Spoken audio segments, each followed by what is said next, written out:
Hey everybody, welcome back, and let's jump into some credit tidbits because a lot of them broke last night and I didn't have time to record them. So we're going to start with Chase. Chase has announced that they too will cover the extra $20 on global entries fees starting in October. This isn't much of a surprise. When I mentioned that Citi was the first bank to do this, I figured Chase and American Express and Capital One would do the same, would announce the same. And Chase is the first bank to follow up on that one. So absolutely makes 100% sense. I will expect to see Capital One and American Express make their announcements probably later in the summer before we get to the October 1st raise in prices. Chase has announced that the $120 credit will be applied to the following cards: the Chase Sapphire Reserve, the United Explorer card, the United Club Infinite card, the United Quest card, the IHG One Rewards Premier credit card, the IHG One Rewards Premier Business credit card, the Aeroplan card, the Southwest card, and the JP Morgan Reserve card. There's one card conspicuously absent from this list, and that is the Chase Ritz-Carlton card. Now, all of these cards are publicly available for application now, whereas the Ritz-Carlton card is not. I would still imagine that the Ritz-Carlton card will see its global entry fee updated as well, but probably as part of an announcement of a Ritz-Carlton card re-emerging as publicly available. That's just my speculation. Again, I do not know anything in regards to that, but we will see what happens. Again, Capital One, I expect to see them make an announcement sometime in the summer, as well as American Express when they do their next Thursday, let's just change a credit card day, which could be this Thursday, could be next Thursday, could be 4 weeks, 6 weeks from now. Who knows? They just pop up on a Thursday and surprise us with wonderful changes. Right? Anyway, so good on Chase for matching the credit. Good on Chase for jumping out ahead of this. Also, I expect Wells Fargo, when they launch the Autograph Beyond, hopefully will have global entry. If it does, then the Autograph Beyond would also match that $120.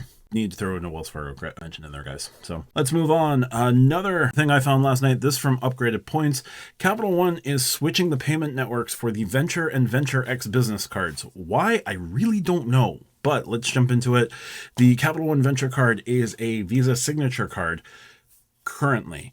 Going forward, the Capital One Venture will move to a MasterCard World Elite card. Again, no major reason given.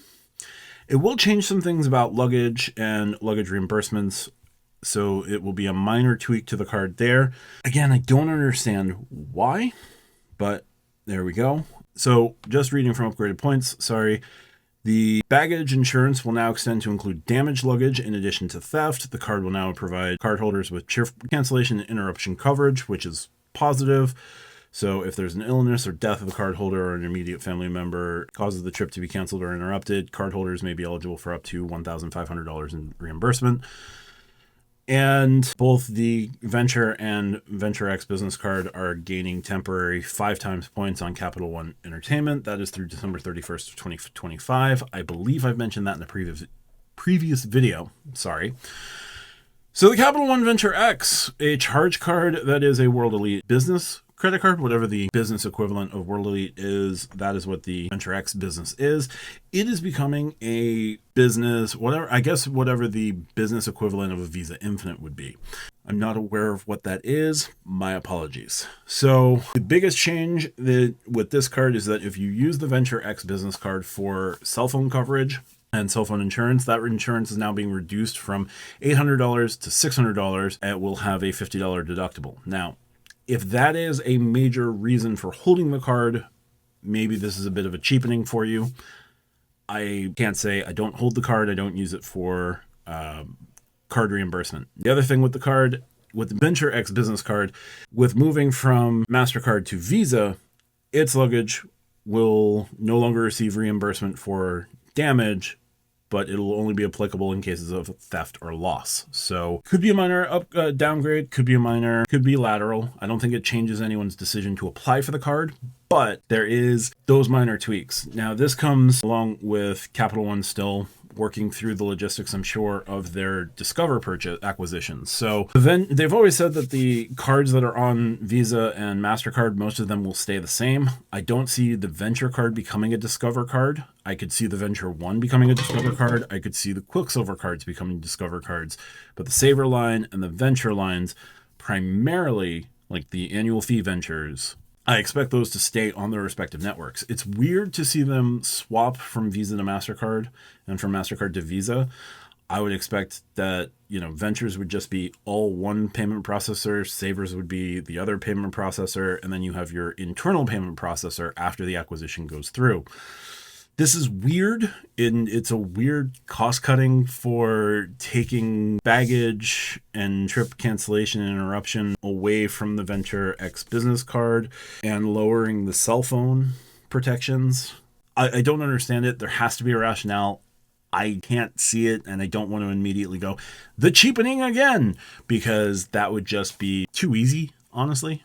So we'll see what's going on with Capital One there. But we're going to move on. Lufthansa has a bundle deal for purchasing Lufthansa Miles and More points. In addition, you'll get discounts at Avis Rental for Priority Pass memberships and discounts and some additional discounts as well. And a 50% boost on the points purchase. So you can buy a small package of points for about $280 all the way up to about $1,300.